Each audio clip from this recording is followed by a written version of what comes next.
इस इमेज को देखे। ये जो खंभे जैसा दिखता है उसे गिलोटिन कहते हैं, जो एक तरह का हथियार है। तो जब 17वीं सदी में फ्रांस में क्रांति हुई थी, तब फ्रांस में रेन ऑफ टेरर नाम की एक घटना घटी थी, जिस घटना के दौरान गिलोटिन का जमकर इस्तेमाल हुआ था और हजारों लोगों को इस गिलोटिन के जरिए मौत के घाट उतार दिया गया था। आगे इस घटना के बारे में विस्तार से जानेंगे। अब इस इमेज को देखें। जब 17वीं सदी में दुनिया में लोग अपने राजा से इतने डरते थे, उनके अत्याचार सहन करते थे, राजा के हर अच्छे और बुरे नियमों का लोगों को पालन करना पड़ता था। ऐसे समय में पहली बार दुनिया में फ्रांस के लोगों ने आवाज उठाई और लोग बगावत पर उतर आए। और इन फ्रांसीसी लोगों ने ऐसी क्रांति की जिसने मध्य युग की जो हजारों सालों की परंपराएं थी, पुरानी और घिसी पिटी परंपराएं, उन्हें जड़ मूल से उखाड़ फेंका और फ्रांस में पहली बार लोकतंत्र की स्थापना की लोगों ने, जिसके बाद ये लोकतंत्र की लहर पूरी दुनिया में फैल गई। और आज हमारा भारत भी इसी लोकतंत्र से चलता है। इसी कारण तो न सिर्फ यूरोप के इतिहास में बल्कि पूरी दुनिया के इतिहास में फ्रांस की क्रांति का एक महत्वपूर्ण स्थान है, जिसने हजारों सालों से चली आई अंधविश्वासी और रूढ़िवादी परंपराओं का नाश करके लोकतंत्र के द्वारा आधुनिक युग की शुरुआत की, जिसके बाद दुनिया में प्राचीन रूढ़ियों और मान्यताओं को बनाए रखना लगभग असंभव हो गया था। इस घटना के बाद समाज और राजनीति में परिवर्तन लाए गए और नए नए विचारों को अपनाया गया। लोगों को अपने अधिकार मिले और कई नई विचारधारा के साथ दुनिया में बहुत बड़ा परिवर्तन आया इसी फ्रांस की क्रांति के कारण। तभी तो फ्रांस की क्रांति को इतिहास की एक बहुत बड़ी घटना माना जाता है। तो आज के इस वीडियो में हम उस समय के मैप और पेंटिंग के जरिए फ्रेंच रिवॉल्यूशन यानी फ्रांस की क्रांति का पूरा इतिहास जानने की कोशिश करेंगे कि फ्रांस में इतनी बड़ी क्रांति क्यों हुई थी, इसके क्या क्या अलग अलग कारण थे, ये क्रांति कब शुरू हुई थी और कब खत्म हुई थी, इस क्रांति से पहले फ्रांस में क्या माहौल था, इस क्रांति के दौरान क्या क्या घटनाएं घटी थी, इसमें कितने लोग मारे गए थे, इस क्रांति का क्या परिणाम हुआ था, इस क्रांति का दुनिया पर और यूरोप पर क्या प्रभाव पड़ा था, इस क्रांति के कारण दुनिया में क्या क्या परिवर्तन आए थे, वो सब और इसके अलावा और भी बहुत कुछ जानने को मिलेगा आपको इतिहास के बारे में। तो वीडियो के आखिर तक मेरे साथ बने रहिए।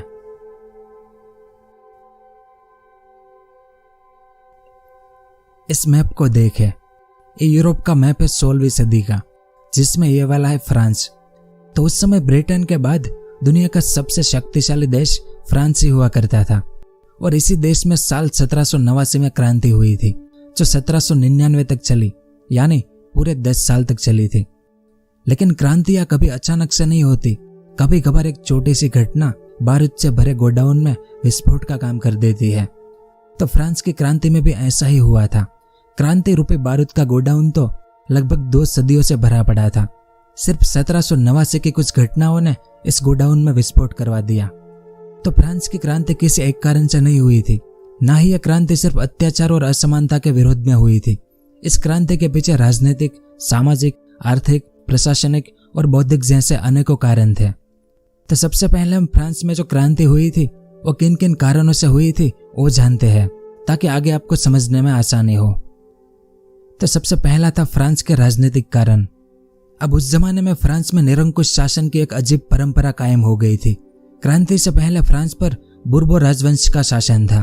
तो साल 1643 में 14वें लुई फ्रांस के राजा बने। ये उनकी इमेज है।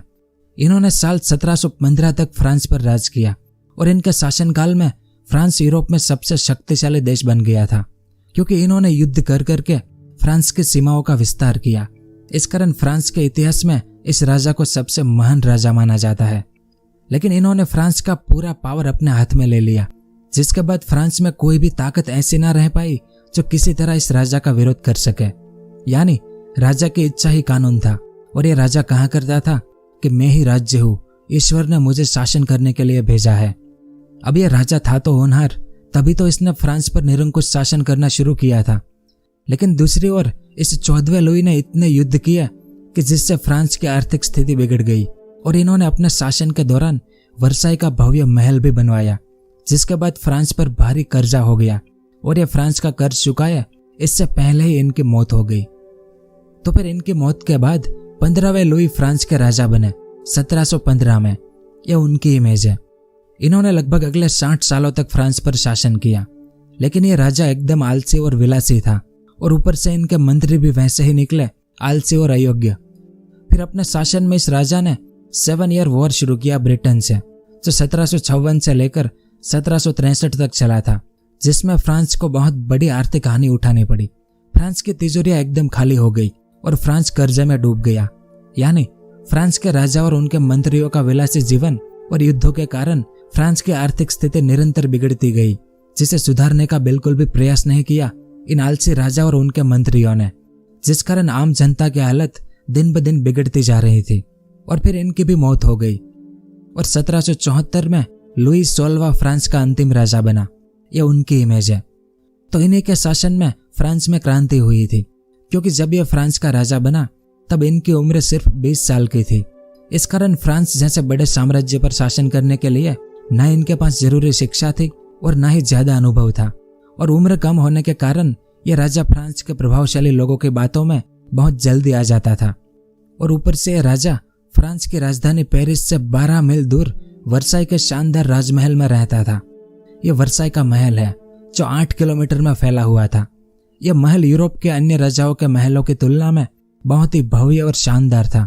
यहाँ सैकड़ों मेहमान रहते थे और हजारों की संख्या में नौकर थे।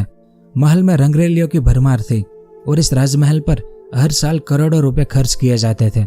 और इस बिनजरूरी खर्च के कारण फ्रांस के लोग इस राज दरबार को देश के सत्यानाश की जड़ मानते थे। अब यह राजा लुई अपना ज्यादा समय इसी महल में बिताता था। इस कारण राजा को अपनी जनता की कठिनाइयों का पूरा पता भी नहीं था। यानी राजा की उदासीनता से ही फ्रांस की जनता इसे नफरत करने लगी थी। फिर इनकी शादी हुई इस ऑस्ट्रिया एम्पायर की राजकुमारी अंतवानेट के साथ। ये उसकी इमेज है। तो जब यह रानी बनी तब तो सब कुछ ठीक था, लेकिन जैसे जैसे समय बीतता गया वैसे वैसे फ्रांस के राजा लुई 16वें पर रानी का प्रभाव बढ़ता गया। यानी ये रानी जैसा कहती थी वैसा ही ये राजा करने लगा, या फिर राजा को मजबूरन करना पड़ता था, जो बाद में फ्रांस के लिए प्राण घातक साबित हुआ। दूसरी ओर रानी अंतवानेट काफी सुंदर महिला थी और बहुत ही होनहार भी थी, लेकिन रानी बनने के बाद यह जरूरत से ज्यादा खर्च करने लगी थी। जैसे इस इमेज को देखे, ये अपने लिए महंगे महंगे परफ्यूम बनवाती थी, जैसे परफ्यूम दुनिया में कहीं पर भी नहीं मिलते थे, और वो हर दिन नया ही ड्रेस पहनती थी। और इस रानी का आचरण भी ठीक नहीं था। यानी रानी बनने के बाद धीरे धीरे इसमें घमंड और अहंकार की मात्रा बढ़ती गई और ये भोग विलास में डूबती चली गई। इस कारण जल्द ही पूरे फ्रांस में यह आलोचना का विषय बन गई, क्योंकि जो देश इतने कर्जे में डूबा हो, जिसकी आर्थिक स्थिति इतनी खराब थी, जिस देश की जनता का हाल बेहाल हो, उस देश की रानी अगर इतना पैसा खर्च करे तो जनता को थोड़ी पसंद आएगा। और ऊपर से यह रानी जिस देश की राजकुमारी थी, इस ऑस्ट्रिया की, वो फ्रांस का दुश्मन देश था। इस कारण भी फ्रांस के लोगों को यह रानी पसंद नहीं थी और लोग रानी को हमेशा घृणा की नजर से देखते थे। अब इस मैप को देखें, ये फ्रांस का मैप है।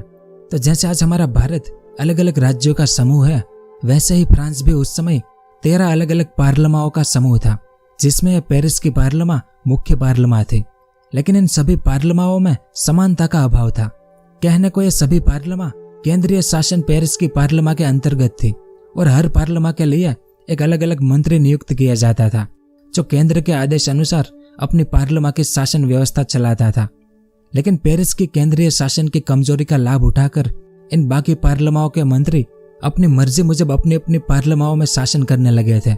यानी मान लो एक पार्लिमा में टैक्स 10% हो तो दूसरी पार्लिमा में यह टैक्स 20% तक हो सकता है और तीसरी में 25% भी हो सकता है। तो फ्रांस की जनता इस प्रकार के शासन व्यवस्था से परेशान हो गई थी, क्योंकि पूरे फ्रांस में एक सामान्य नियम का अभाव था। इन पार्लिमाओं के मंत्री अपनी मर्जी मुजब अपनी पार्लिमाओं में नियम बना देते थे। ऊपर से फ्रांस के लोगों को किसी भी प्रकार के राजनीतिक अधिकार प्राप्त नहीं थे और राजदरबार किसी भी व्यक्ति को बंदी बना सकता था और बिना मुकदमा चलाए सजा दी जाती थी। ऐसे में लोगों को कहीं से न्याय मिलने की आशा न थी। कानून और नियम केवल विशेष अधिकार प्राप्त लोगों की सहायता के लिए ही थे, जिसमें देश के अमीर लोग, पादरी और मंत्री जैसे कुछ गिने चुने लोग ही आते थे। तो ऐसी स्थिति में क्रांति होना लाजमी था, लेकिन अभी तक लोग संगठित नहीं हुए थे। इस कारण सब कुछ ऐसे ही चल रहा था। दूसरा था सामाजिक कारण। तो उन दिनों फ्रांसीसी समाज मुख्यतः 3 वर्गों यानी 3 एस्टेट में विभाजित था। जैसे इस इमेज को देखें, यह पहला एस्टेट है जिसमें चर्च के पादरी और धर्म अधिकारी आते थे। इस वर्ग को विशेष अधिकार प्राप्त था, क्योंकि क्रांति से पहले यह पहला वर्ग फ्रांस का सबसे उच्च समाज माना जाता था, जिस कारण यह वर्ग काफी अमीर और शक्तिशाली बन गया था। अब उस समय फ्रांस की आबादी कुछ 2.5 करोड़ के आसपास का अनुमान है, जिसमें से सिर्फ 1% लोग ही इस पहले एस्टेट में आते थे। फिर भी फ्रांस की 10% जमीन इन लोगों के अधिकार में थी, जिससे इन्हें काफी कमाई होती थी। ऊपर से चर्च के पादरी और धर्म अधिकारी फ्रांस के किसानों से हर फसल पर धार्मिक कर भी वसूल करते थे, लेकिन इन पादरी और धर्म अधिकारियों पर किसी भी तरह का कोई कर नहीं था, यानी यह पहला एस्टेट सरकार को कोई भी टैक्स नहीं देता था। लेकिन 1780 के दशक में चर्च का नैतिक पतन शुरू हो गया था और इनकी जड़ें भी खोखली हो चुकी थी, क्योंकि इनकी कमाई का ज्यादातर भाग जिसे जनहित में खर्च करना था, वो भाग बड़े बड़े अधिकारियों के जेबों में चला जाता था, जो भोग विलासिता का जीवन बिताते थे। तो यह सब देखकर फ्रांस के गरीब और आम लोगों का खून उबलता था, लेकिन वे चाहकर भी कुछ कर नहीं पा रहे थे। दूसरा एस्टेट था नोबल्स यानी कुलीन वर्ग। तो इस दूसरे वर्ग में राजदरबारी यानी मंत्री, सामंत और बड़े बड़े पदाधिकारी आते थे। तो क्रांति के पहले इन लोगों की संख्या लगभग 4 लाख के आसपास थी, यानी फ्रांस की आबादी के कुछ 2% लोग दूसरे एस्टेट में आते थे। फिर भी फ्रांस की 25% जमीन पर इन कुलीन वर्ग का अधिकार था, जिससे ये भी भोग विलासिता का जीवन जीते थे। अब कुलीन वर्ग को भी विशेष अधिकार प्राप्त थे और पहले वर्ग की तरह ये दूसरा वर्ग भी देश को कोई भी टैक्स नहीं देता था, और ये लोग मनमाने तरीके से अपनी पार्लिमाओं को चलाते थे और किसानों का हर तरह से शोषण करते थे। ये उस जमाने का एक ड्राइंग है। इसमें नीचे मेहनती किसान है, जिन पर पहले और दूसरे वर्ग के लोग बैठे हुए हैं, जो किसानों का हर संभव शोषण करते थे।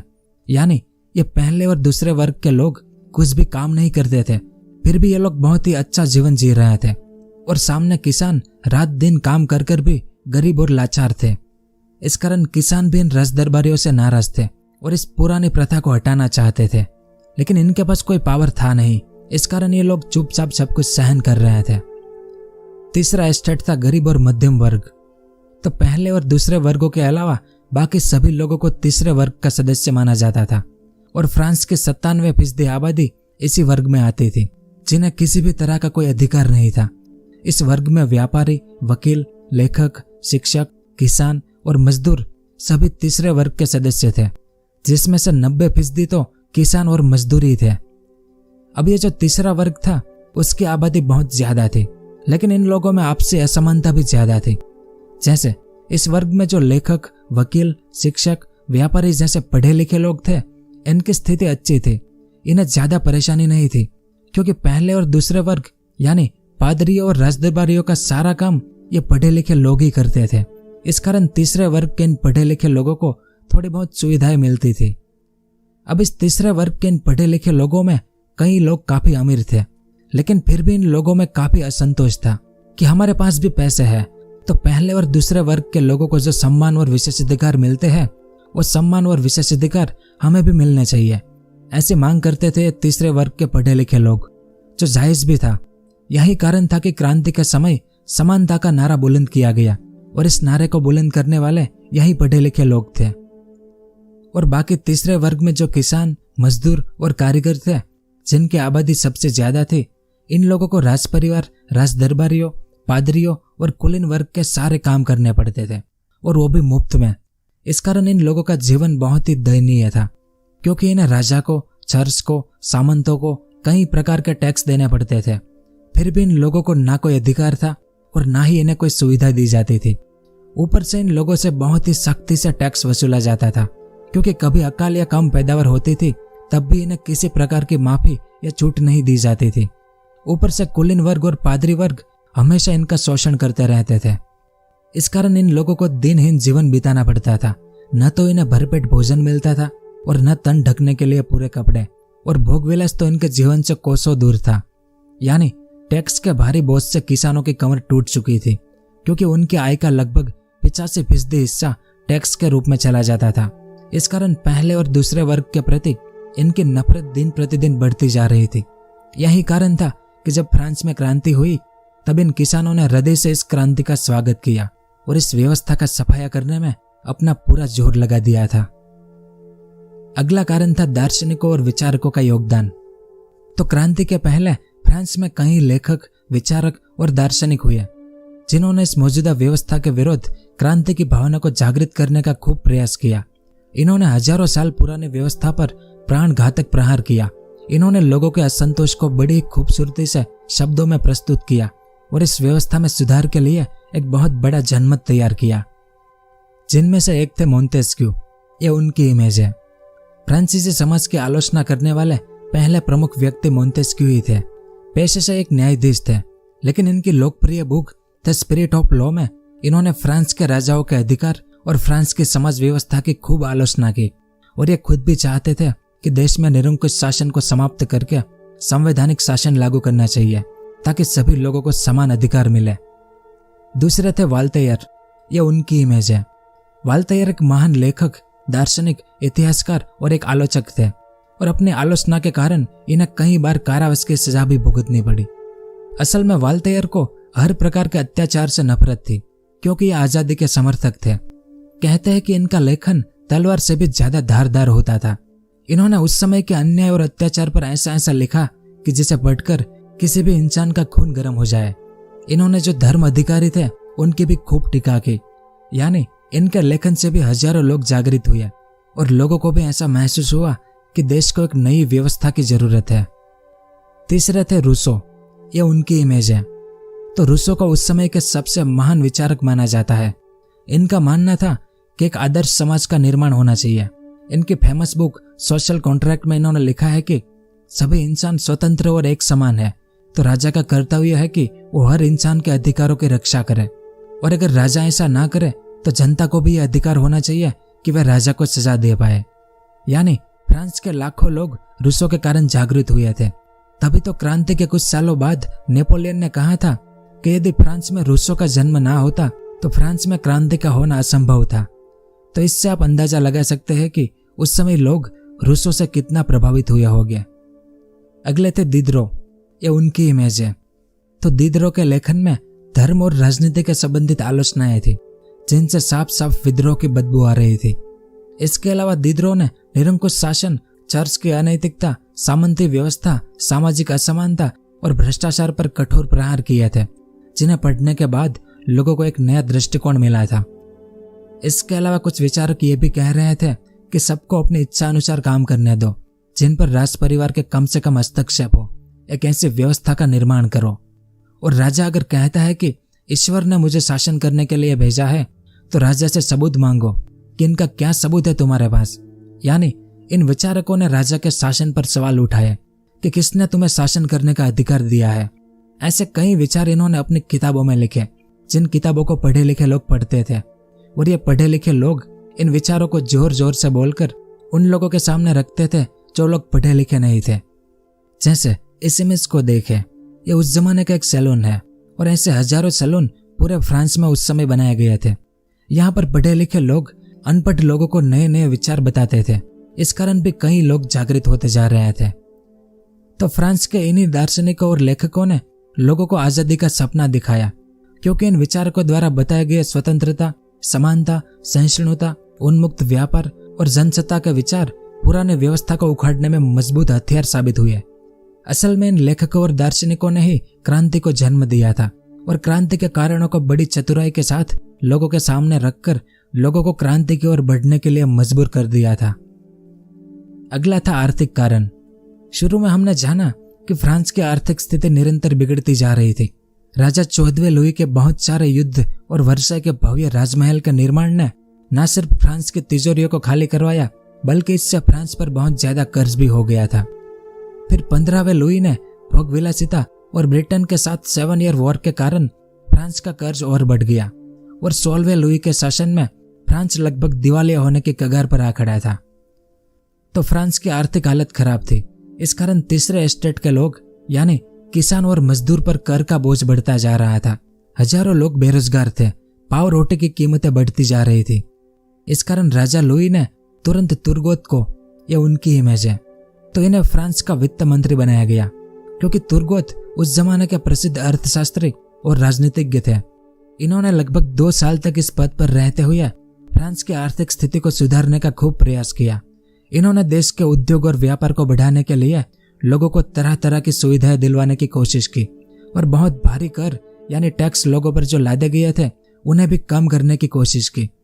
इसके अलावा फ्रांस के दिवालियेपन को दूर करने के लिए तुर्गोत ने राजा लुई के सामने 2 ऑप्शन रखे, जिसमें पहला था सरकारी खर्च में कमी करना और दूसरा था सार्वजनिक धन की वृद्धि करना। फिर उस समय फ्रांस सरकार की आय को बढ़ाने के लिए कृषि, उद्योग और व्यापार पर जो तरह तरह के प्रतिबंध लादे गए थे उसे भी कम करने की जरूरत थी। तो तुर्गोत ने यह सब अच्छे से किया, जिससे सरकार की आय में काफी बढ़ोतरी भी हुई। लेकिन इससे फ्रांस के वे सभी लोग तुर्गोत के दुश्मन बन गए जो अब तक सरकार के खर्चे से ही भोगविलासी जीवन जी रहे थे, जिसमें राजा के मंत्री, चर्च के पादरी और फ्रांस के बाकी अमीर लोग भी शामिल थे, जो सरकार के पैसे पर ही जी रहे थे। इन्हें देश के लिए कोई भी काम नहीं करना था, बस सरकार के पैसे पर भोगविलासी जीवन जीना था। तो जब तुर्गोत ने सरकारी खर्च को कम कर दिया, तब ये सभी लोग मिलकर तुर्गोत को सत्ता से हटाना चाहते थे, क्योंकि तुर्गोत ने काफी अच्छा काम किया था। इन्होंने खाद्य पदार्थ के व्यापार पर लागू प्रतिबंधों को हटाकर अनाज के व्यापार में काफी छूट दी, जिससे लोगों को नए नए उद्योग खोलने का प्रोत्साहन मिला था। इसके अलावा तुर्गोत ने कोरवी नामक कर को भी समाप्त कर दिया, जिसके तहत फ्रांस के किसानों को मुफ्त में सड़कों पर काम करना पड़ता था, जिसे किसान घृणा की नजर से देखते थे। इस कारण तुर्गोत ने इन किसानों को मजदूरी देना शुरू करवाया। और पहले फ्रांस का जो कुलीन वर्ग था, यानी अमीर लोग और बड़े बड़े जमींदार थे, वे किसी भी तरह का कोई कर नहीं देते थे। सिर्फ फ्रांस के किसान, मजदूर और गरीब लोग ही कर देते थे। तो तुर्गोत ने कुलीन वर्ग और जमींदारों पर भी एक समान कर लगा दिए। और आखिर में जब साल 1776 में तुर्गोत ने कई विशेष अधिकारों को समाप्त करने के लिए करों में कमी करना, नमक कर हटाना, किसानों को आर्थिक सहायता प्रदान करना जैसे कई प्रस्ताव राजा के सामने रखे, जिससे फ्रांस को कर्ज मुक्त किया जा सके। लेकिन फ्रांस के जिन लोगों को ऐसे विशेष अधिकार मिल रहे थे, जिसमें मंत्री, अमीर लोग और पादरी, वे सब तुर्गोत के खिलाफ हो गए और इन सब ने मिलकर रानी अंतवानेत को अपने पक्ष में कर लिया। यानी रानी और इन सभी लोगों ने मिलकर राजा लुई पर दबाव डाला कि आप तुर्गोत को मंत्री पद से हटा दो। ऐसे में राजा लुई अपनी रानी की बात को नहीं टाल सका और मजबूरन अपने योग्य मंत्री तुर्गोत को हटाना पड़ा। तो तुर्गोत के बाद नेकर को फ्रांस का वित्त मंत्री बनाया गया। ये उनकी इमेज है। इन्होंने भी फ्रांस की आर्थिक स्थिति को सुधारने की कोशिश की, लेकिन इन्होंने आम लोगों के जो असंतोषजनक सामाजिक प्रश्न थे, इन्हें हल करने की बिल्कुल भी कोशिश नहीं की। यानी फ्रांस के आम लोग, जिसमें किसान, मजदूर और गरीब लोग थे, उनके लिए नेकर ने कोई भी काम नहीं किया। अब इस मैप को देखें। यह पिंक कलर में ब्रिटेन है और ये ब्लू कलर में फ्रांस, जो उस समय यूरोप की सबसे बड़ी ताकतें थी। लेकिन ये दोनों एक दूसरे के दुश्मन भी थे। अब यहाँ पर है अमेरिका, जो उस समय ब्रिटेन का गुलाम था। लेकिन संयोग से इसी समय अमेरिका का स्वतंत्रता संघर्ष शुरू हो गया, जिसमें अमेरिकी लोग अपने आजादी के लिए ब्रिटेन से लड़ रहे थे। अगर आपको इस टॉपिक पर वीडियो देखनी है तो नीचे कमेंट करके बताएं। और आप में से कई ऐसे लोग हैं जो मेरे काम को सपोर्ट करना चाहते हैं, तो ये मेरा UPI ID है। और अगर आपको भी मेरा काम अच्छा लगता है तो आप भी मुझे सपोर्ट कर सकते हैं इस UPI ID पर। खैर, तो अमेरिका अपनी आजादी के लिए ब्रिटेन से लड़ रहा था और ब्रिटेन फ्रांस का दुश्मन था। तो यहाँ पर फ्रांस में नेकर ने राजा लुई को सलाह दी कि अगर फ्रांस ने खुल्लम खुल्ला अमेरिका को सपोर्ट किया तो फ्रांस का कर्जा और भी ज्यादा हो जाएगा। लेकिन राजा लुई ने नेकर की बात को नहीं माना और भारी कर्जा लेकर अमेरिकी लोगों को मदद करना शुरू कर दिया, क्योंकि फ्रांस अपने दुश्मन ब्रिटेन को बर्बाद करना चाहता था। लेकिन ऐसा करने से फ्रांस का कर्जा और बढ़ गया। उस समय फ्रांस की करेंसी लिवरे थी और अमेरिका की मदद करने से पहले फ्रांस पर 2 अरब लिवरे का कर्ज था। लेकिन अमेरिका की मदद करने के बाद फ्रांस पर 10 अरब लिवरे का कर्ज हो गया था, वो भी आज से 250 साल पहले। इस कारण आखिर में वित्त मंत्री नेकर ने भी सरकारी खर्च में कमी करने का प्रस्ताव रखा और ऊपर से नेकर ने फ्रांस की आय और खर्च की रिपोर्ट को पूरे फ्रांस में प्रकाशित करवा दी। इस कारण फ्रांस के मंत्री, कुलीन वर्ग और पादरी नेकर के भी दुश्मन बन गया, क्योंकि अभी तक किसी भी वित्त मंत्री ने सरकारी आय और खर्च के आंकड़ों को जनता के सामने कभी नहीं रखा था। और नेकर की रिपोर्ट में मंत्री, कुलीन वर्ग और पादरियों को मिलने वाले पेंशनों और भत्तों का भी उल्लेख था। और रिपोर्ट में यह भी कहा गया कि ये लोग इस पेंशन के बदले में देश के लिए किसी भी प्रकार की कोई सेवा भी नहीं करते हैं। इस कारण मंत्री, कुलीन वर्ग और पादरियों ने मिलकर फिर से रानी को अपने पक्ष में करके नेकर को भी अपने पद से हटवा दिया। फिर साल 1781 में नेकर के बाद कैलोन को वित्त मंत्री बनाया गया। यह उनकी इमेज है। अब इनकी नियुक्ति कुलीन वर्ग की इच्छा से हुई थी, यानी एक तरह से यह फ्रांस के कुलीनों की कठपुतली थे। इस कारण कैलोन जिस साल मंत्री बना उस साल सरकारी बजट में लगभग 16 करोड़ 20 लाख लीवरे का घाटा हुआ था। और कैलोन ने इस समस्या का समाधान थोड़ा और कर्ज लेकर किया, क्योंकि कैलोन ने कहा कि इस बार हमें जो कर्ज देगा उन्हें हम ज्यादा ब्याज देंगे। इस कारण फ्रांस को इस बार तो कर्ज मिल गया, लेकिन ज्यादा ब्याज तो दूर, मूल रकम को भी फ्रांस चुका नहीं पाया। इस कारण धीरे धीरे कुछ सालों बाद फ्रांस को कर्ज मिलना बिल्कुल बंद हो गया और अगस्त 1786 में फ्रांस का सरकारी खजाना बिल्कुल खाली हो गया और अब कहीं से भी नया कर्ज मिलने की संभावना नहीं थी। जिसके बाद कैलोन ने भी अब राजा लुई को वही सलाह दी कि एक ऐसा कर लगाया जाए जिसे तीनों वर्ग के लोगों को समान रूप से चुकाना पड़े। लेकिन विशेष अधिकार प्राप्त वर्ग, जिसमें अमीर लोग, पादरियों और मंत्रियों को यह पसंद नहीं आया और ये सभी कैलोन के विरोधी हो गया।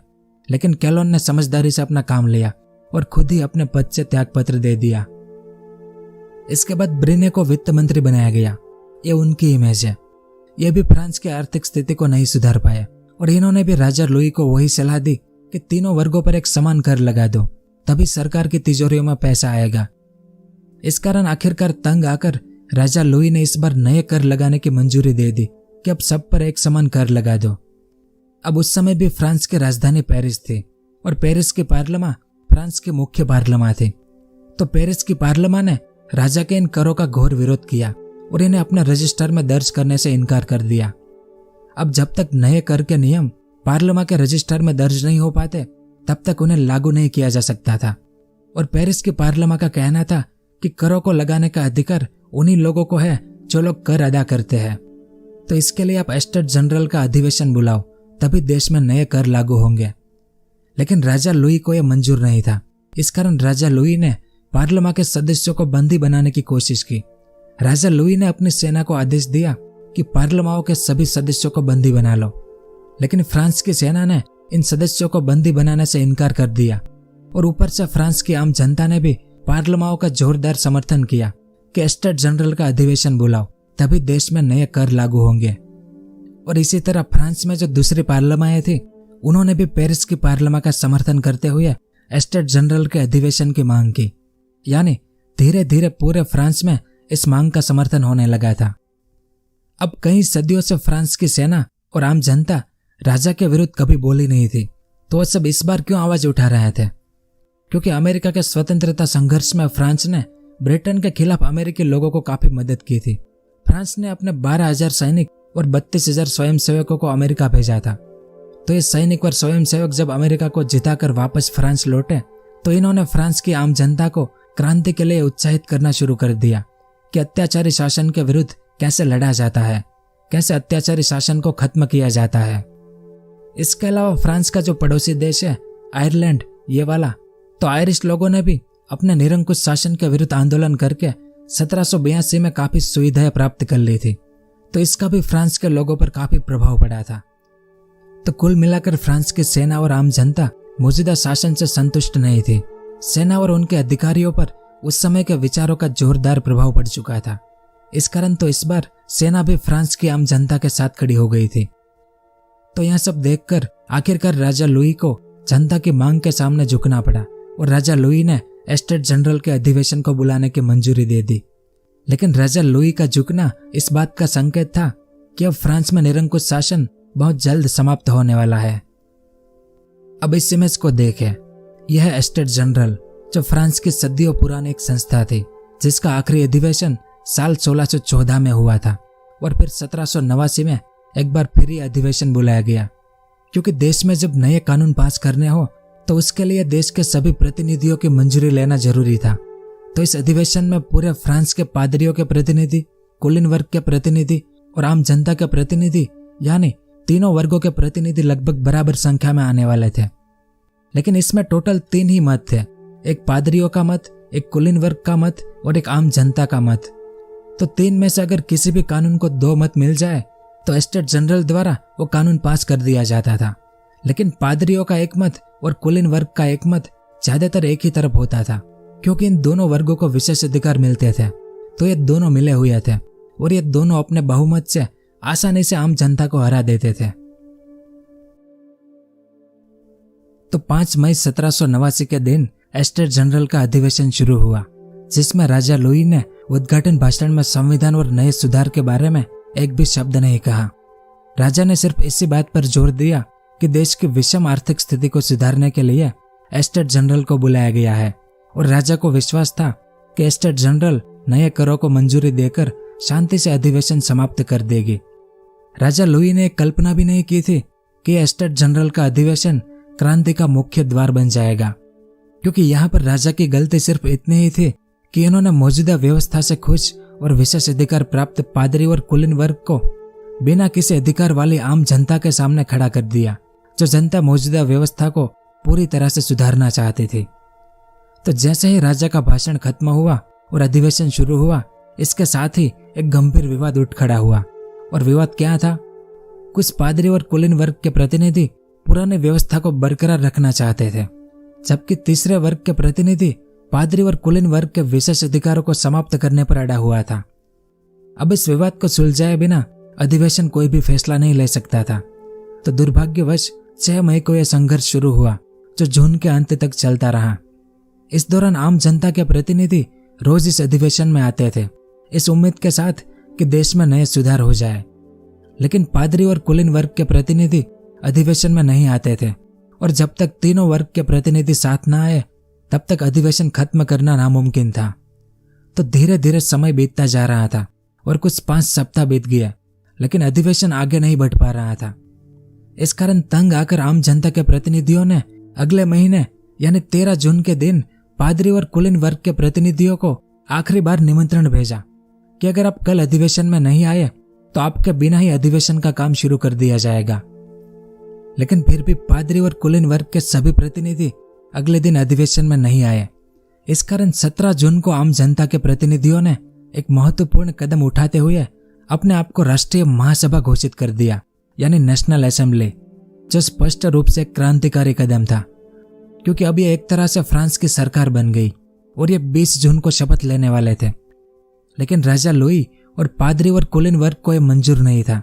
इस कारण राजा लुई ने 20 जून को आम जनता के प्रतिनिधियों का जो सभा भवन था उसमें ताला लगवा दिया, और जब ये आम जनता के प्रतिनिधि सभा भवन में बैठने आए तो दरवाजे पर इन्हें ताला मिला। अब आम जनता के प्रतिनिधियों को कहीं ना कहीं अपना अधिवेशन करना जरूरी था, और सभा भवन के बगल में ही एक टेनिस खेलने की जगह थी। तो आम जनता के प्रतिनिधि उस टेनिस कोर्ट में गए और यहीं पर इन्होंने अपना अधिवेशन किया, जहां पर इन्होंने शपथ ली कि वे अपनी बैठकें जारी रखेंगे, और जब तक देश के लिए एक संविधान ना बने तब तक हम चैन से नहीं बैठेंगे। इस कारण इतिहास में इस घटना को टेनिस कोर्ट की शपथ के नाम से जाना जाता है, और कई इतिहासकार फ्रांस की क्रांति की शुरुआत भी इसी घटना को मानते हैं, क्योंकि एस्टेट जनरल के एक वर्ग ने खुद को राष्ट्रीय महासभा घोषित करके अब संविधान बनाने की घोषणा कर दी थी कि एक संविधान बनाया जाए जिसके द्वारा राजा की शक्तियों को सीमित कर दी जाए और राजा और जनता के अधिकार निश्चित कर दिया जाए, और संविधान को सभी लोगों पर समान रूप से लागू किया जाए। तो टेनिस कोर्ट की शपथ के बाद आम जनता के प्रतिनिधियों ने अपने देश फ्रांस के लिए संविधान बनाने का काम शुरू कर दिया, जिसके लिए इन्होंने एक संविधान समिति भी बनाई। अब यह राष्ट्रीय सभा संविधान बना रही थी, तो आखिर में इन्होंने अपना नाम भी बदल दिया। पहले जो राष्ट्रीय सभा यानी नेशनल असेंबली नाम था, उसे बदलकर इन्होंने अपना नाम संविधान सभा यानी कॉन्स्टिट्यूएंट असेंबली रख दिया। यानी एक तरफ आम जनता के प्रतिनिधि अपने देश फ्रांस के लिए संविधान बनाने की राह पर चल पड़े थे, लेकिन दूसरी तरफ राजा लुई पर दबाव डाला गया पादरी, कुलीनों और रानी के द्वारा कि अब जल्द से जल्द संविधान सभा को रोक दो। अब राजा लुई के पास और कोई रास्ता था नहीं, तो राजा लुई ने इस संविधान सभा को दबाने के लिए विदेशों से भाड़े पर बहुत से सैनिक मंगवाए और उन्हें राजधानी पेरिस और वर्साई के महल में तैनात किया गया। अब राजा ने विदेशी सैनिक क्यों मंगवाए थे? क्योंकि फ्रांस की सेना तो आम जनता के साथ में थी, इस कारण राजा को विदेशों से भाड़े पर सैनिक मंगवाने पड़े। इसके अलावा राजा लुई ने 11 जुलाई को वित्त मंत्री नेकर को भी अपने पद से हटा दिया, क्योंकि नेकर भी आम जनता के पक्ष में थे। लेकिन नेकर इस समय तक जनता में काफी लोकप्रिय हो चुके थे, क्योंकि नेकर भी कई ऐसे सुधार करना चाहते थे जो आम जनता भी चाहती थी। ऐसे में नेकर को जब अपने पद से हटाया गया तो आम जनता को ऐसा लगा कि अब राजा लुई कोई बड़ा कदम उठाने वाला है, क्योंकि पेरिस में विदेशी सैनिक भी दिख रहे थे। तो लोगों को लगा कि अब यह मुसीबत हम पर भी टूट पड़ेगी। और दूसरी ओर आम जनता के जो लीडर थे, उनमें से कुछ लीडरों ने आम जनता को भड़काना शुरू किया कि हमारा वित्त मंत्री नेकर को पद से हटाया गया, यह हमारे लिए खतरे की घंटी है, और राजा ने हम देशभक्तों और क्रांतिकारियों को खत्म करने के लिए विदेशी सैनिकों को भी बुलाया है, तो हमें भी हथियार उठाने होंगे। यानी एक तो माहौल गर्म था और ऊपर से आम जनता के लीडरों ने ऐसी ऐसी बातें फैलाई, जिसका परिणाम यह निकला कि लोग हथियार की खोज में निकल पड़े। और 14 जुलाई तक में राजधानी पेरिस की सड़कों पर हजारों लोग हथियार के साथ घूम रहे थे। और इसी दिन यानी 14 जुलाई को पेरिस की उत्तेजित भीड़ ने बेस्टिल नाम के प्राचीन किले पर हमला बोल दिया। अब इस किले का सैनिक दृष्टिकोण से कोई भी महत्व नहीं था, लेकिन जेल के रूप में यह काफी बदनाम हो चुका था और यह किला राजा के अत्याचार का प्रतीक समझा जाता था। इस कारण इस किले पर हमला करके क्रांतिकारी लोग राजा को जनता की शक्ति का परिचय दे देना चाहते थे, और कुछ ही घंटों में इस भीड़ ने इस किले पर कब्जा कर लिया। अब यह घटना वैसे तो सामान्य सी है, लेकिन इस घटना का बहुत बड़ा राजनीतिक महत्व है इस क्रांति में, क्योंकि दूसरी बार आम जनता ने फ्रांस के निरंकुश शासन पर विजय प्राप्त की थी। और इसी घटना के बाद संविधान सभा भी खुद को ज्यादा मजबूत महसूस करने लगी, क्योंकि इसी दिन जनता ने लगभग क्रांति पर अपना नियंत्रण कर लिया था। और इसी दिन यानी 14 जुलाई को राष्ट्रीय अवकाश का दिन घोषित कर दिया गया, और फ्रांस के बोर्बन राजाओं के जो पुराने सफेद झंडे थे, उनकी जगह पर लाल, सफेद तथा नीले रंग का नया तिरंगा झंडा फहराया गया। तभी से फ्रांस हर 14 जुलाई को अपना स्वतंत्रता दिवस मनाता है, क्योंकि फ्रांस के लिए यह दिन आजादी से कम नहीं था। पिछले कई सदियों से ये लोग अलग अलग राजाओं और सामंतों के दबाव में जी रहे थे। तो इससे आप अंदाजा लगा सकते हैं कि यह दिन आम जनता के लिए कितना महत्वपूर्ण रहा होगा। खैर, तो राजधानी पेरिस में कुछ ऐसा माहौल था, और पेरिस में बेस्टिल किले के पतन के बाद तो फ्रांस के अलग अलग हिस्सों में भी क्रांति की लहरें उठने लगी। फ्रांस के गांव कस्बों में किसानों ने कानून अपने हाथ में ले लिया, और कई कुलीन और सामंतों के कागजात को जला डाला, और कईयों के साथ मारपीट भी शुरू कर दी, क्योंकि अभी तक ये कुलीन और सामंत जैसा व्यवहार आम जनता के साथ कर रहे थे, अब ऐसा ही व्यवहार आम जनता इनके साथ करने लगी थी। और जुलाई के अंत तक क्रांतिकारियों का यह काम ऐसे ही आगे बढ़ता गया। अब ये आम जनता के प्रतिनिधि संविधान बना रहे थे। तो 4 अगस्त के दिन एस्टेट जनरल में तीनों वर्गों की फिर से सभा हुई। लेकिन अब पादरी और कुलीन वर्ग को यह अच्छे से पता चल गया था कि अगर हमें इस देश में रहना है तो हमें अपने विशेष अधिकार को खत्म करना ही होगा।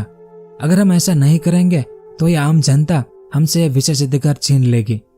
तो इस डर के कारण कि ऐसा कुछ हो, इससे पहले ही पादरी और कुलीन वर्ग ने सामने से ही अपने विशेष अधिकारों को समाप्त कर दिया। और गांव कस्बों में जो पादरी थे, उन्होंने भी किसानों से कर लेना बंद कर दिया। इसके अलावा धर्म के नाम पर लोगों से अभी तक जो कर वसूला जाता था, उसे भी समाप्त कर दिया गया। तो इस तरह से 4 अगस्त के दिन यह अधिवेशन चलता रहा, और लगभग ऐसे 30 अलग अलग फरमान जारी किए गए, जिनके परिणाम स्वरूप अचानक एक ऐसी सामाजिक क्रांति हो गई जिसकी किसी ने कल्पना भी नहीं की थी। यहाँ पर फ्रांस के सभी लोगों को भी समान रूप से राजकीय सेवा देना तय हुआ। और सबसे बड़ी बात इस अधिवेशन की यह थी कि सभी जातीय भेदभाव को हटा दिया गया। यानी अभी तक जो फ्रांस का समाज 3 हिस्सों में बटा हुआ था, उस व्यवस्था को नाबूद करके एक नई व्यवस्था बनाई गई, जिसमें फ्रांस के सभी लोगों को पहली बार एक समान माना गया। अब पादरी और कुलीनों के विशेष अधिकारों को समाप्त कर दिया गया था, लेकिन औपचारिक रूप से इसे कानून का रूप देने में ज्यादा समय की जरूरत थी, जो साधारण सी बात फ्रांस की आम जनता को समझ में नहीं आई। और जब कुछ समय बीत जाने के बाद भी उन्हें कोई परिवर्तन नजर नहीं आया, तो आम जनता ने फिर से लड़ाई झगड़े शुरू कर दिए, क्योंकि आम जनता को डर लगने लगा कि कहीं उनका संघर्ष और बलिदान व्यर्थ ना चला जाए, और अब तक उन्हें जो सफलता मिली थी उस पर पानी ना फेर दिया जाए। और ऊपर से उसी दौरान राजा लुई का भाई और बहुत से कुलीन लोग फ्रांस को छोड़कर दूसरे देशों में चले गए थे, जहां पर ये वहां के राजाओं की सहायता से फ्रांस की क्रांति को दबाने की योजना बना रहे थे। और दूसरी ओर आम जनता के कुछ क्रांतिकारी नेता भी झूठी अफवाहें फैलाकर अव्यवस्था बढ़ा रहे थे।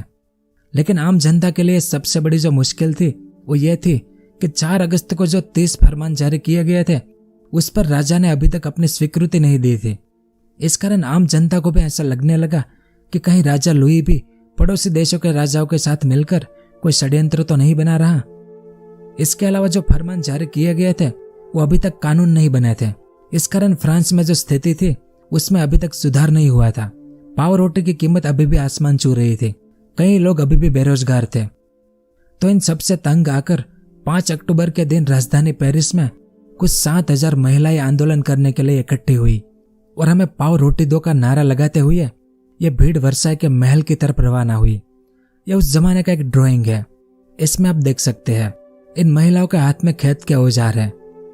तो इस भीड़ ने महल के गेट को तोड़ दिया और महल के कई सिक्योरिटी गार्ड को भी मार दिया। यानी एक तरह से इन भीड़ ने वर्साई के महल पर अपना अधिकार जमा लिया, जिसके बाद राजा लुई और रानी को जबरदस्ती पेरिस के पुराने महल में लाया गया और यहाँ पर आने के बाद अब राजा पेरिस की भीड़ का एक बंदी बनकर रह गया था। अब संविधान सभा भी पेरिस में काम कर रही थी। तो इस सभा ने फ्रांस के नागरिकों के अधिकारों की घोषणा कर दी कि स्वतंत्रता, संपत्ति, सुरक्षा और अत्याचार का विरोध करना यह सब आज से आम जनता के अधिकार है।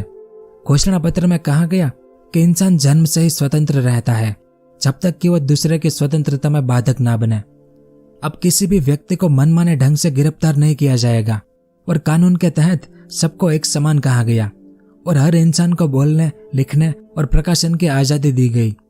इस तरह से इस घोषणा पत्र में कुल 17 अलग अलग धाराएं थी और इसमें जनता की प्रभुसत्ता को जितना महत्व दिया गया था उतना पहले कभी नहीं दिया गया था। इस संविधान को declaration of right of man and the citizen नाम दिया गया था, लेकिन इसमें महिलाओं को कोई भी अधिकार नहीं दिए गए थे और न ही अफ्रीकी गुलामों को कोई अधिकार मिले थे। खैर, तो इस घोषणा पत्र में एक अच्छी शासन प्रणाली की स्थापना करने के लिए जिन राजनीतिक, संवैधानिक और सामाजिक अधिकारों की आवश्यकता होती है उन सबका उल्लेख किया गया था और यह मनुष्य मात्र के अधिकारों की घोषणा थी। दुनिया के किसी भी भाग में लोग इसे लागू कर सकते थे। यानी फ्रांस ने अपनी इस घोषणा के द्वारा अपने पड़ोसी निरंकुश राजाओं को बहुत बड़ी चुनौती दे दी थी। तो इसके बाद जैसे जैसे समय बीतता गया वैसे वैसे संविधान में कई संशोधन किए गए और साल 1791 में यह संविधान बनकर तैयार हो गया। ये उसकी इमेज है। तो फ्रांस के इतिहास में यह पहला लिखित संविधान था।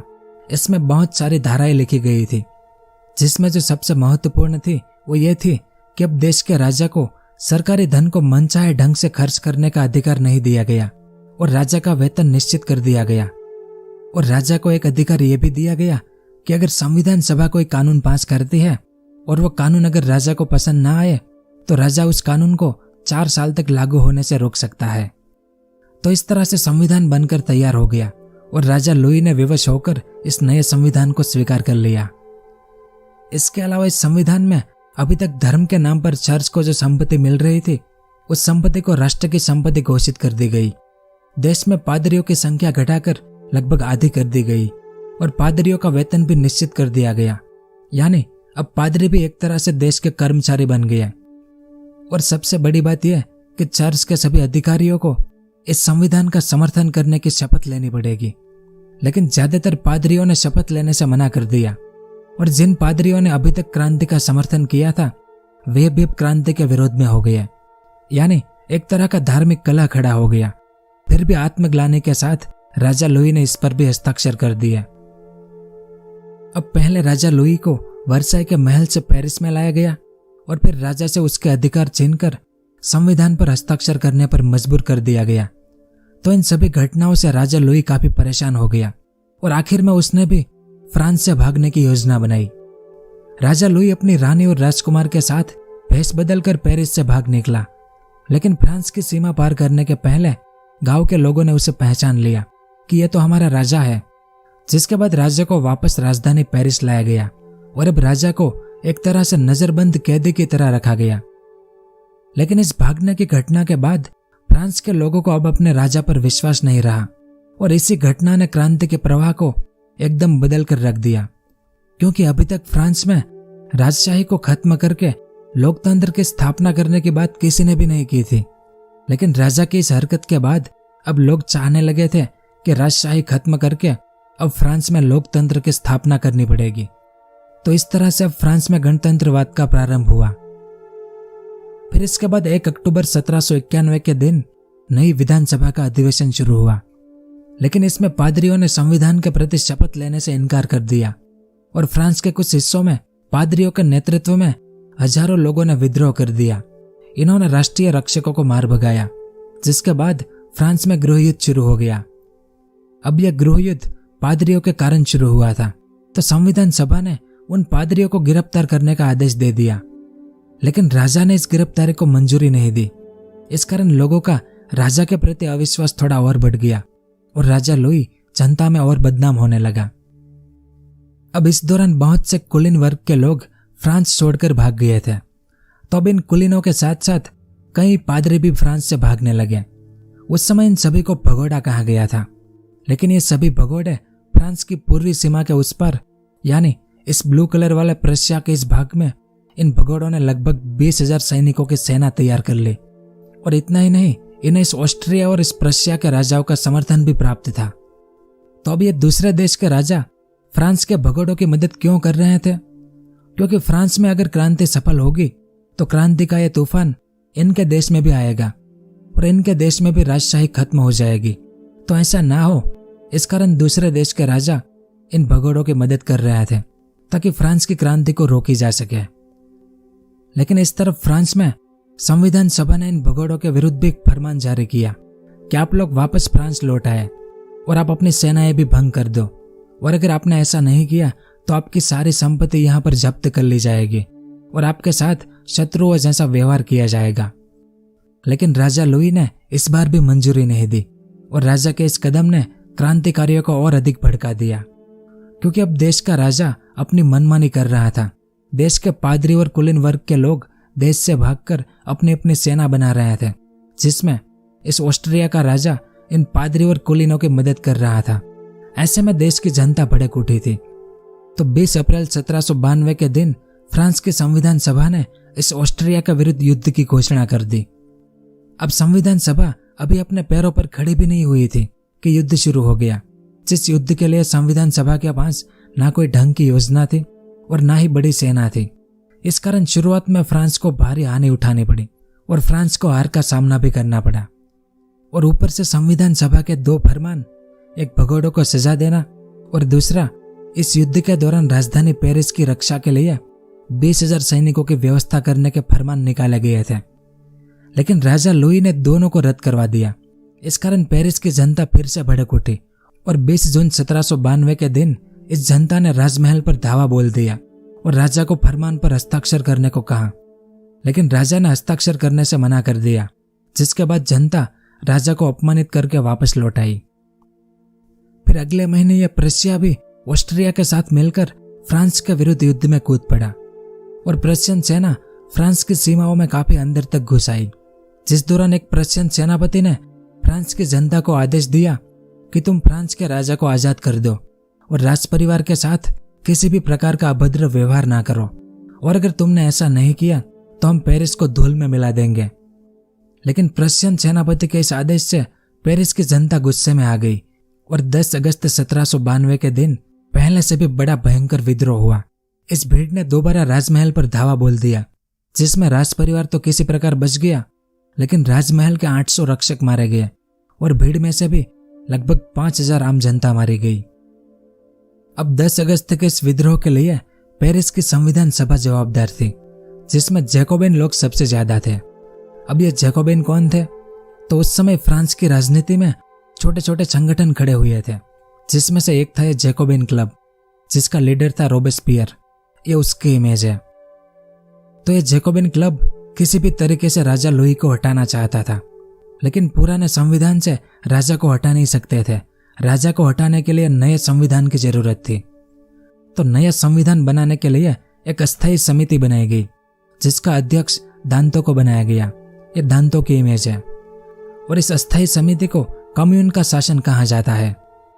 तो जैसे ही ये कम्यून सत्ता में आए, इन्होंने पुराने संविधान को नजरअंदाज करते हुए राजा लुई और उसकी रानी को टेम्पल नामक पुराने किले में बंदी बनाकर भेज दिया और राजा लुई के कई समर्थकों को भी जेल में डाल दिया गया, क्योंकि ये कम्यून लोकतंत्र के समर्थक थे। तो ये चाहते थे कि राजा और उनके सभी समर्थकों को हटाया जाए ताकि फ्रांस में लोकतंत्र की स्थापना की जा सके। इस कारण इस कम्यून ने सितंबर 1792 में भयंकर मारकाट शुरू कर दी। ऐसे तमाम लोगों को जो दुश्मनों की मदद कर रहे थे या फिर कम्यून को जिन जिन लोगों पर शक था कि यह दुश्मन की मदद कर रहा है या कर सकता है, उन सबको मौत के घाट उतार दिया गया।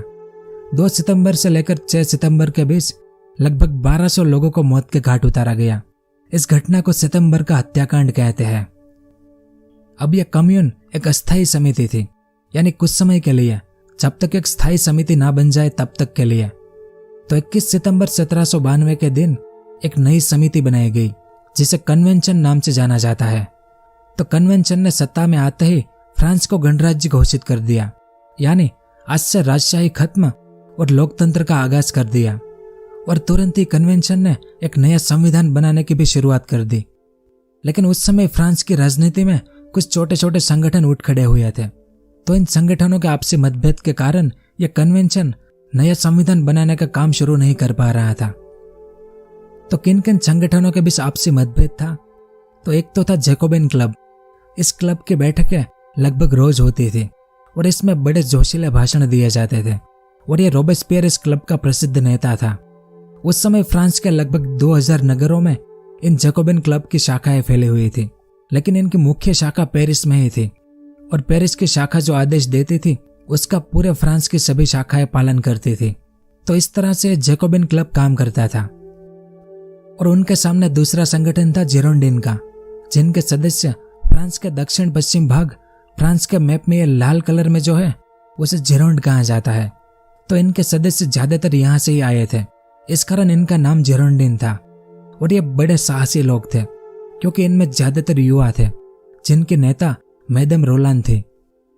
तो उस समय फ्रांस की राजनीति में यह जिरोंडिन और यह जैकोबिन क्लब एक दूसरे के कट्टर दुश्मन बन गए थे, क्योंकि जिरोंडिन को जैकोबिन क्लब के प्रमुख नेता जैसे रोबेस्पियर और दांतो से नफरत थी, तो सामने इन जैकोबिन नेताओं को इन जिरोंडिन से नफरत थी। तो इन दोनों के इस मतभेद के कारण एक नए संविधान का काम अटका पड़ा था।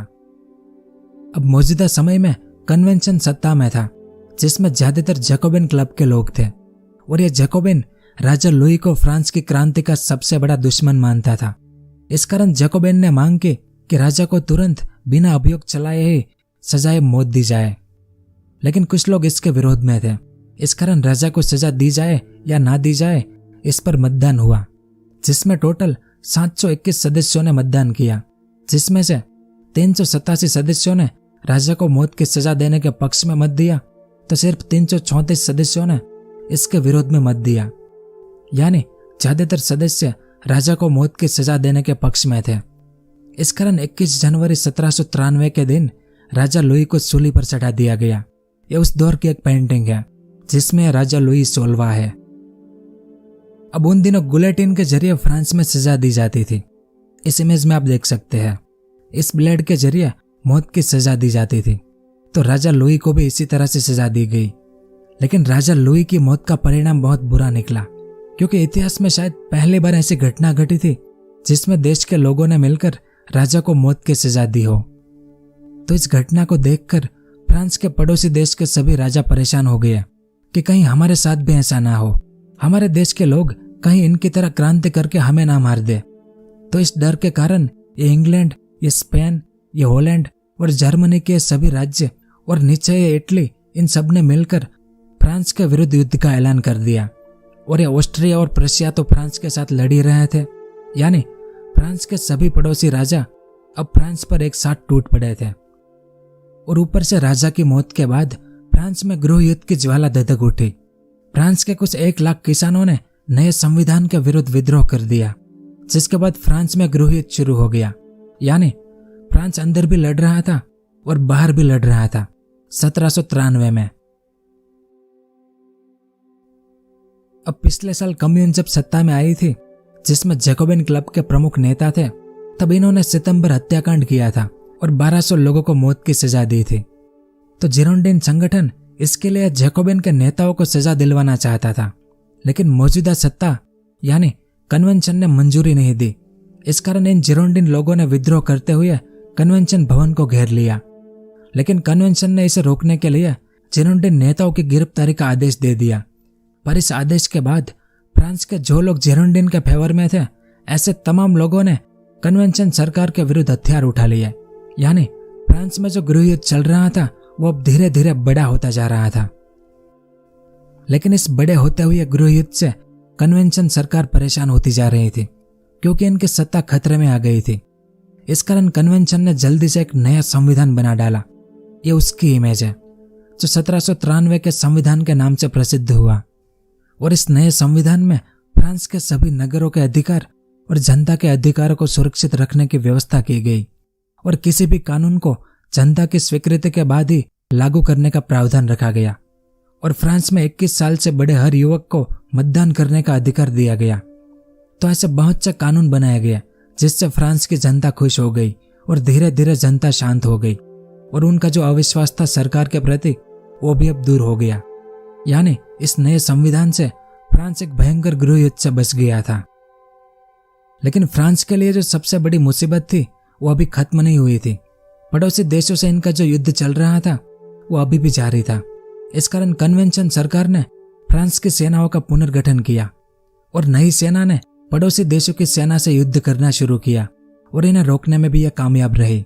मतलब युद्ध तो अभी जारी ही था, पर फ्रांस की सेना अब दुश्मनों को मुंहतोड़ जवाब दे रही थी। अब फ्रांस के भीतर कन्वेंशन की जो सरकार थी वो ये चाहती थी कि सरकार के सभी विरोधियों को और उनके सभी नेताओं को खत्म कर दिया जाए, ताकि ऐसे लोग दोबारा गृह युद्ध जैसे हालात ना पैदा करें। तो इसके लिए राजधानी पेरिस के 2 सार्वजनिक चौकों में गिलोटिन खड़े किया गया, जिसमें हर रोज अनेकों लोगों को मौत की सजा दी गई। और 31 अक्टूबर 1793 के दिन तो एक साथ 21 जिरोंडिन नेताओं को भी गिलोटिन पर चढ़ाया गया, जिसमें मदाम रोलान भी शामिल थे। और यहीं पर 16 अक्टूबर को फ्रांस की रानी जो अभी तक जेल में थी उसे भी चूल्हे पर चढ़ाया गया था। और ऐसा न सिर्फ पेरिस में बल्कि फ्रांस की जो प्रांतीय राजधानियां थी वहां पर भी प्रतिदिन कई लोगों को सूली पर चढ़ाया जाता रहा, जिसमें ज्यादातर लोग ऐसे थे जिन्होंने या तो क्रांति का नेतृत्व किया था या फिर क्रांति को सफल बनाने में अपने प्राणों की बाजी लगा दी थी। यानी इसमें कई देशभक्त लोगों को भी सजा दी गई थी। और कन्वेंशन ने इन लोगों को यह कहते हुए सजा दी कि ये लोग लोकतंत्र के दुश्मन हैं। अब कुछ लोग जरूर थे लोकतंत्र के दुश्मन, लेकिन कई निर्दोष लोगों को भी मौत की सजा दी गई, क्योंकि इनमें कुछ व्यक्तिगत तो कुछ राजनीतिक लाभ छिपे हुए थे। इस कारण इस घटना को रेन ऑफ टेरर यानी आतंक का राज्य कहा जाता है, जिसमें सबसे बड़ा हाथ इस रोबेस्पियर का था, जिसने फ्रांस के सभी छोटे छोटे राजनीतिक संगठनों को धर्म विरोधी बताकर उन्हें बंदी बना लिया और 24 मार्च 1794 के दिन उन सभी को गिलोटिन पर चढ़ा दिया गया। यानी अब फ्रांस में कोई भी राजनीतिक संगठन था नहीं। तो इसके बाद 5 अप्रैल से लेकर 27 जुलाई तक यानी लगभग 100 दिन तक रोबेस्पियर ने फ्रांस पर एक तानाशाह की तरह शासन किया। इस दौरान रोबेस्पियर ने फ्रांस के बहुत सारे चर्च को तोड़वा दिया और बहुतों पर हमेशा के लिए ताला लगवा दिया। इसके अलावा इस दौरान रोबेस्पियर ने उन सभी लोगों को गिलोटिन पर चढ़ाना शुरू कर दिया जो उनके लिए खतरनाक थे या भविष्य में खतरनाक हो सकते थे। यानी रोबेस्पियर ने इन 100 दिनों में लगभग 16,000 लोगों को मौत की सजा दी थी। लेकिन यही घटना उनके पतन का कारण भी बनी, क्योंकि रोबेस्पियर कई छोटे बड़े लोगों को मौत की सजा दे रहा था। तो कन्वेंशन सरकार के नेताओं को भी अब अपनी मौत का डर सताने लगा। तो ऐसा कुछ हो इससे पहले ही कन्वेंशन के नेताओं ने रोबेस्पियर को खत्म करने का निश्चय कर लिया और 27 जुलाई 1794 की रात रोबेस्पियर और उनके सभी साथियों को बंदी बना लिया गया और उसी रात इन सबको गिलोटिन पर चढ़ा दिया गया। तब जाकर फ्रांस में आतंक का राज्य यानी रेन ऑफ टेरर का अंत हुआ था। फिर इसके बाद फ्रांस के भीतर तो सब शांत सा नजर आ रहा था, लेकिन सीमा पर फ्रांस अभी भी अपने पड़ोसियों से युद्ध में उलझा हुआ था। लेकिन तब तक में यानी साल 1795 तक में कन्वेंशन ने फ्रांस के लिए एक नया संविधान तैयार कर लिया। यह उसकी इमेज है। इसका निर्माण भी लोकतंत्र के सिद्धांतों पर किया गया था और इसमें मानव अधिकारों के साथ साथ मनुष्य के कर्तव्य पर भी प्रकाश डाला गया, जो एक बिल्कुल नई बात थी। लेकिन इसमें फ्रांस के शासन का सर्वोच्च अधिकार एक डायरेक्टरी को सौंपा गया। यानी 26 अक्टूबर 1795 को कन्वेंशन ने अपने को भंग कर दिया और 27 अक्टूबर 1795 से डायरेक्टरी का शासन शुरू हुआ फ्रांस में, जिसने 1799 तक शासन किया था। लेकिन इसमें सिर्फ 5 व्यक्ति को सभी अधिकार दिए गए और ये 5 व्यक्ति ही इसका संचालन करते थे। जिनमें से कार्नेट को छोड़कर बाकी सभी कम बुद्धि वाले और बदनाम और स्वार्थी राजनीतिज्ञ थे, जिसे जनता का समर्थन भी प्राप्त नहीं था। और ऊपर से 1795 में फ्रांस में भीषण सर्दी पड़ी, जिससे फ्रांस का व्यापार चौपट हो गया। इस कारण फ्रांस में फिर से भूखमरी और बेरोजगारी बढ़ने लगी। तो इन सब के कारण 1795 में बहुत बड़े बड़े विद्रोह हुए फ्रांस में। लेकिन आखिर में जनरल बर्रास की फौज की मदद ली गई, और बर्रास का सहायक युवक कौन था? वो था नेपोलियन बोनापार्ट, जिसने इन सभी विद्रोहों को रोक दिया। इस कारण नेपोलियन को पुरस्कार के रूप में फ्रांस की सेना का कमान मिला, जिसके बाद इसी साल यानी 1795 में ही फ्रांस का जिन यूरोपीय देशों से युद्ध चल रहा था, उनमें से स्पेन, प्रशा और हॉलैंड ने फ्रांस से शांति वार्ता कर ली। बाद में पुर्तगाल, सैक्सनी और हेसेस नामक जर्मन राज्य और इटली के नेपल्स, पार्मा और पोप के राज्यों ने भी फ्रांस से शांति वार्ता कर ली। जिसके बाद अब फ्रांस का युद्ध सिर्फ इस ऑस्ट्रिया और इस इंग्लैंड से ही चल रहा था। लेकिन नेपोलियन ने आश्चर्यजनक ढंग से ऑस्ट्रिया को हरा दिया, पर इंग्लैंड अभी भी फ्रांस से लड़ रहा था। और इंग्लैंड हार माने उससे पहले ही 1799 में नेपोलियन ने फ्रांस में डायरेक्टरी के शासन को खत्म करके फ्रांस की सत्ता को अपने हाथ में ले लिया। यानी नेपोलियन एक तरह से फ्रांस का नया राजा बन गया। तो जहां से क्रांति शुरू हुई थी, वापस वहीं पर आकर फ्रांस की क्रांति खत्म हो गई। तो इस पूरी घटना को इतिहास में फ्रांस की क्रांति के नाम से जाना जाता है। और इस पूरी घटना के दौरान अनुमानित 6 लाख से 13 लाख लोग मारे गए थे, जिनमें भूखमरी, गृहयुद्ध, युद्ध और मौत की सजा सब शामिल है। और अलग अलग जगह पर आपको ये आंकड़े भी अलग अलग मिलेंगे, और यहाँ पर जो बताए ये भी अनुमानित ही है। और कहते हैं कि इसी क्रांति के बाद आधुनिक युग की शुरुआत हुई। अगर ऐसा है तो इसका मतलब है कि आधुनिक युग की शुरुआत बहुत खून खराबे के साथ हुई थी। तो यहाँ पर क्रांति का मुख्य भाग एक तरह से समाप्त होता है, लेकिन एक तरह से यह क्रांति आगे भी जारी रही थी, जिसे हम नेपोलियन के उदय वाली वीडियो में समझेंगे। और अगर आपको नेपोलियन के उदय से लेकर उसके पतन तक का इतिहास जानना है तो नीचे ज्यादा से ज्यादा कमेंट करके बताएं कि आपको देखना है। तो अब बात करते हैं कि इस क्रांति का यूरोप पर क्या प्रभाव पड़ा था। तो न सिर्फ यूरोप के इतिहास में बल्कि दुनिया के इतिहास में फ्रांस की क्रांति का एक विशिष्ट स्थान है, क्योंकि इस क्रांति ने सही मायनों में मध्ययुगीन पुरानी व्यवस्था का अंत करके आधुनिक युग का सूत्रपात किया था। और इसी घटना के कारण यूरोप की प्राचीन रूढ़ियों और मान्यताओं का बना रहना अब लगभग असंभव हो गया था। और फ्रांस की क्रांति ने राज्य के संबंध में कई नई धारणाओं को जन्म दिया। राजनीति में नए कानून और सिद्धांतों के साथ जीवन का एक नया दृष्टिकोण सामने रखा। और इसके बाद दुनिया में जहां जहां पर क्रांति हुई थी, उनमें से ज्यादातर ऐतिहासिक घटनाएं फ्रांस की क्रांति से ही प्रभावित हुई थी। और आखिर में ये भी जान लेते हैं कि फ्रांस की क्रांति के क्या क्या परिणाम रहे। तो पहला है सामंती व्यवस्था का अंत। तो मध्यकालीन समाज की सामंती व्यवस्था का अंत करना फ्रांसीसी क्रांति की सबसे महत्वपूर्ण देन है, क्योंकि पिछले कई सदियों तक करोड़ों लोग इस व्यवस्था के तहत बद से बदतर जीवन जी रहे थे। और आर्थिक शोषण तो इस व्यवस्था की मुख्य विशेषता थी। लेकिन इसकी सबसे बड़ी बुराई यह थी कि इस सामंत व्यवस्था में आम जनता का कुछ भी महत्व नहीं था। ऐसे में फ्रांस की क्रांति ने इस अपमानजनक व्यवस्था का अंत कर दिया और समानता के सिद्धांत उजागर करके आम जनता को उनके अधिकार दिए। और बाद में फ्रांस की क्रांति का दूसरे देश के लोगों पर इतना ज्यादा प्रभाव पड़ा कि जिससे यूरोप के बाकी देशों में भी धीरे धीरे सामंत व्यवस्था का अंत हो गया था। दूसरा है धर्मनिरपेक्ष राज्य का उदय। तो धर्म के क्षेत्र में उदारता लाना इस क्रांति की एक और महत्वपूर्ण देन है, क्योंकि फ्रांस की क्रांति के बाद ही यूरोपीय देशों में लोगों को धार्मिक उपासना की आजादी मिली थी। यानी जिनको जो धर्म मानना है वो उस धर्म को मान सकता है, और जिनको कोई भी धर्म नहीं मानना है वो ना माने। यानी आपकी जो मर्जी है वैसा आप करें, क्योंकि इससे पहले यानी राजाओं के शासन में जनता को सिर्फ उसी धर्म को मानना पड़ता था जिस धर्म में राजा विश्वास करता था, और दूसरे धर्म को मानने वाले लोगों को बहुत ही भयंकर दंड दिए जाते थे। ऐसे में फ्रांस की क्रांति ने धर्मनिरपेक्ष राज्य की स्थापना करके मानवता की बहुत बड़ी सेवा की है।